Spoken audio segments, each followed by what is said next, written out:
सभी शिक्षक साथियों को मेरा नमस्कार। साथियों, मेरे YouTube चैनल में आप सभी का एक बार फिर से स्वागत है। साथियों, जैसा कि आपको अवगत है, आप सभी के निष्ठा के प्रशिक्षण चल रहे हैं। ये प्रशिक्षण आपके 15 जनवरी 2021 तक चलेंगे। कुल मिलाकर आपको 18 प्रशिक्षण कंप्लीट करने हैं। जब आपके 18 प्रशिक्षण कंप्लीट हो जाएंगे, तब आपको एक ऑनलाइन कॉम्पिटेंसी टेस्ट देना होगा, जिसमें आपको 60% मार्क्स लाना अनिवार्य होगा। जो शिक्षक साथी इस टेस्ट में 60% मार्क्स ले आएंगे, उनको निष्ठा की तरफ से एक प्रमाण पत्र दिया जाएगा। तो साथियों, जरूरी है जितने भी हम प्रशिक्षण कर रहे हैं उनको बहुत ध्यान से करें। इसके साथ साथ प्रशिक्षण के नोट्स भी बनाते चलें और उसके अंदर जो भी प्रश्न है उनके भी हम नोट्स बनाएं। तो साथियों, इसी के क्रम में मध्य प्रदेश के रीवा डिस्ट्रिक्ट में मॉड्यूल 7, 8, 9 की एक फीडबैक परीक्षा आयोजित की गई। ये देखने के लिए कि शिक्षकों ने इन मॉड्यूल को कितने अच्छे से करा है, तो इसको देखने के लिए एक फीडबैक परीक्षा मध्य प्रदेश के रीवा डिस्ट्रिक्ट में हुई। काफ़ी महत्वपूर्ण प्रश्न उसमें पूछे गए। तो आज की इस वीडियो में हम यही जानेंगे कि इस परीक्षा में क्या क्या प्रश्न पूछे गए और क्या क्या इन प्रश्नों के उत्तर थे। वीडियो को शुरू करने से पहले मैं आपको बता देना चाहता हूं, अगर आप चाहते हैं इस तरह की इन्फॉर्मेटिव वीडियो आपको एक प्लेटफॉर्म पर मिले, तो उसके लिए मैंने इन्फॉर्मेटिव वीडियो व्हाट्सएप ग्रुप और इन्फॉर्मेटिव वीडियो टेलीग्राम ग्रुप बनाए हुए हैं। आप चाहें तो मेरे ग्रुप से जुड़ सकते हैं। ग्रुप का लिंक आपको वीडियो के डिस्क्रिप्शन बॉक्स में मिल जाएगा, जिस पे क्लिक करके आप मेरे ग्रुप से जुड़ सकते हैं। तो चलिए जानते हैं क्या क्या प्रश्न इस परीक्षा में पूछे गए। सबसे पहले देखिए, ये आपकी जिला शिक्षा एवं प्रशिक्षण संस्थान डाइट रीवा मध्य प्रदेश द्वारा आयोजित की गई निष्ठा आधारित शैक्षिक संवाद कोर्स 7, 8, 9 फीडबैक प्रश्नावली। पहला प्रश्न था, शिक्षण अधिगम प्रक्रिया के फलस्वरूप छात्रों के विकास एवं उन्नति को समझने के लिए निम्नलिखित में से किन बिंदुओं पर शिक्षक द्वारा आकलन किया जाता है। तो पहला ऑप्शन है संज्ञानात्मक, दूसरा ऑप्शन है भावात्मक, तीसरा ऑप्शन है मनोगत्यात्मक और चौथा ऑप्शन है पूर्वोक्त सभी। तो शिक्षण अधिगम प्रक्रिया फलस्वरूप छात्रों के विकास और उन्नति को समझने के लिए संज्ञानात्मक पर भी आपका आकलन किया जाता है, भावात्मक पर भी किया जाता है और मनोगत्यात्मक पर भी किया जाता है। इसलिए इसका आंसर उपरोक्त सभी होगा।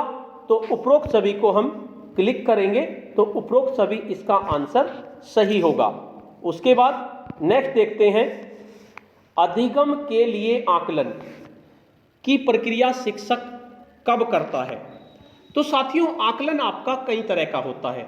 एक तो होता है आपका अधिगम के लिए आकलन, दूसरा होता है आपका अधिगम का आकलन और तीसरा आकलन होता है अधिगम हेतु आकलन और चौथा आकलन आपका होता है अधिगम में आकलन।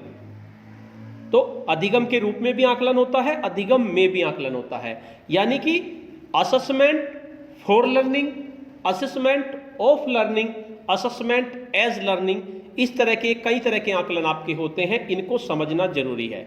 तो जो हमारा अधिगम के लिए आकलन होता है, वो शिक्षण अधिगम के जो आकलन होता है वो शिक्षण के दौरान होता है, यानी शिक्षण के दौरान शिक्षक देखता रहता है किस तरह से किस विधि का चयन करना है, क्या पाठ्य वस्तु का चयन करना है। इसके लिए प्रवेश परीक्षा यानी कि एक तरह से बच्चों के पूर्व ज्ञान का आकलन किया जाता है कि इसमें कितनी क्षमता है।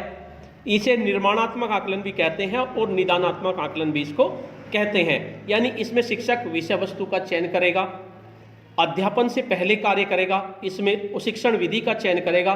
तो इस तरह के आकलन को हम कहते हैं अधिगम के लिए आकलन। इसमें रुचि की पहचान करता है, बच्चे की रुचि किस में है, क्षमता उसकी जानता है, तो इसमें दे रखा है। और ये आकलन चलता रहता है आपका, यानी आकलन करता रहेगा कितना सीखा बच्चों ने, फिर उसमें जो उसमें कमी रही शिक्षण विधि में उसमें सुधार किया, बच्चों को कितना हुआ। तो ये सत्र के अंत में, पाठ के प्रारंभ में, विषय वस्तु को पढ़ाते समय और किसी भी समय, यानी किसी भी समय इस तरह का आकलन होता है। ये बच्चों का आकलन करते हैं कि क्या कमी रह गई हमारे पढ़ाने में, उसमें शिक्षण में सुधार किया जाए। यानी विषय वस्तु को पढ़ाते समय ही बच्चा शिक्षक आकलन करता रहता है। तो मेरे हिसाब से इसका आंसर किसी भी समय आकलन होगा, यानी किसी भी समय, क्योंकि अधिगम का आकलन जो होता है वो आपका बाद में होता है, सीखने के बाद, यानी कार्य के अंत में जो आकलन किया जाता है। जैसे वार्षिक परीक्षा होती है शिक्षण विधियों की त्रुटियों का ज्ञान करने के लिए, मूल्यांकन देने के लिए, तो उस आकलन को तो हम अधिगम का आकलन कहते हैं। लेकिन ये आकलन हमारा क्या होता है, अधिगम के लिए आकलन आपका किसी भी समय होता है। तो इसका आंसर किसी भी समय, यानी डी ऑप्शन आपका इसका सही होगा। नेक्स्ट आता है अधिगम हेतु आकलन। तो मैंने आपको अधिगम के लिए आकलन बताया कि जो आपका शिक्षण विधि शुरू होने, सीखने के दौरान आकलन हो, या अध्यापन के कार्य से पहले शुरू हो जाए, विषय वस्तु का चयन करना हो, रुचि की पहचान करना हो, तो आपका अधिगम का आकलन हो गया। दूसरा मैंने बताया अधिगम का आकलन जो कार्य के अंत में किया जाता है, वार्षिक परीक्षा या अर्धवार्षिक परीक्षा के माध्यम से, जिसको योगात्मक आकलन भी कहते हैं, ग्रेड और अंक जिसमें दिए जाते हैं। शिक्षण अधिगम की त्रुटियों के बारे में पता चलता है कि क्या क्या त्रुटि हमारी रह गई, विषय वस्तु में सुधार किया जाता है उसके बाद, और शिक्षण विधि यानी भविष्य की योजना जो बनाई जाती है, तो वो आता है आपका अधिगम का आकलन। और आपका तीसरा जो आता हुआ है अधिगम के लिए आकलन, नहीं, अधिगम के रूप में आकलन, यानी कि अधिगम हेतु आकलन या मूल्यांकन, असेसमेंट एज लर्निंग। तो असेसमेंट लर्निंग क्या होता है, असेसमेंट एज लर्निंग में बच्चा अपना खुद का आकलन करता है कि उसने कितना सीखा, यानी उसे जो पढ़ाया गया बच्चे को पता होता है उसने कितना सीखा। तो जो असेसमेंट एज लर्निंग होता है उसमें छात्र अपना मूल्यांकन अपने आप करता है। तो इसमें आपके 3 ऑप्शन दिए हुए हैं। ए, यह आकलन शिक्षक पाठ को पढ़ाते समय करता है, जब छात्र अपना मूल्यांकन स्वयं करते हैं, और जब छात्र अपने साथी समूह से आकलन करते हैं, उपरोक्त डी और ई, ए और बी। तो जो पहला ऑप्शन है यह आकलन शिक्षक पाठ को पढ़ाते समय करता है, तो ये तो आपका हो गया असेसमेंट फॉर लर्निंग। अब दूसरा है आपका जब छात्र अपना मूल्यांकन स्वयं करते हैं, यानी अधिगम हेतु आकलन। तो उस तरह के आकलन को कहते हैं असेसमेंट एज लर्निंग, जब छात्र अपना मूल्यांकन करते हैं। और तीसरा हमारा मैंने बताया था अधिगम में आकलन। अधिगम में आकलन का मतलब है हमने बच्चों को एक पूरे ग्रुप में डिवाइड कर दिया, पूरे ग्रुप में डिवाइड करने के बाद हमने बच्चों को डिस्कशन कराना शुरू कर दिया, तो बच्चे एक दूसरे की कमियां देखेंगे कि ये डिस्कशन में क्या कमी कर रहा है। जब बच्चे एक दूसरे का आकलन करें तो इस तरह के आकलन को कहेंगे अधिगम में आकलन। तो ये आपका अधिगम में आकलन हो गया। तो इसका आंसर जो बी होगा वो बिल्कुल सही होगा। बी पे क्लिक कर देंगे, जब छात्र अपना मूल्यांकन स्वयं करते हैं तो उसे अधिगम हेतु आकलन या असेसमेंट एज लर्निंग के रूप में जाना जाता है। तो इसका बी आंसर आपका सही होगा। यानी कि देख लीजिए, पहले का आंसर डी होगा, दूसरे का आंसर मैंने बताया किसी भी समय, और तीसरे का आंसर हमारा होगा बी, जब छात्र अपना मूल्यांकन स्वयं करते हैं। उसके बाद नेक्स्ट प्रश्न है हमारा प्रश्न नंबर 4, गणित शिक्षण में निम्नलिखित में से किसका महत्व है? ए दर्शन शास्त्र, बी तर्कशास्त्र, सी ज्योतिष शास्त्र और डी भौतिक शास्त्र। तो जो गणित शिक्षण होता है उसमें सारा काम तर्क पे आधारित होता है, तर्क के आधार पर हम सवाल को सिद्ध करते हैं, तो ये हमारा तर्क शास्त्र में आएगा। नंबर 4 पे आपका बी ऑप्शन सही होगा, तर्क शास्त्र पे क्लिक कर देंगे। उसके बाद नेक्स्ट प्रश्न है, एक शिक्षक यह प्रमेय त्रिभुज के तीनों कोणों का योग 180 होता है सिद्ध करता है।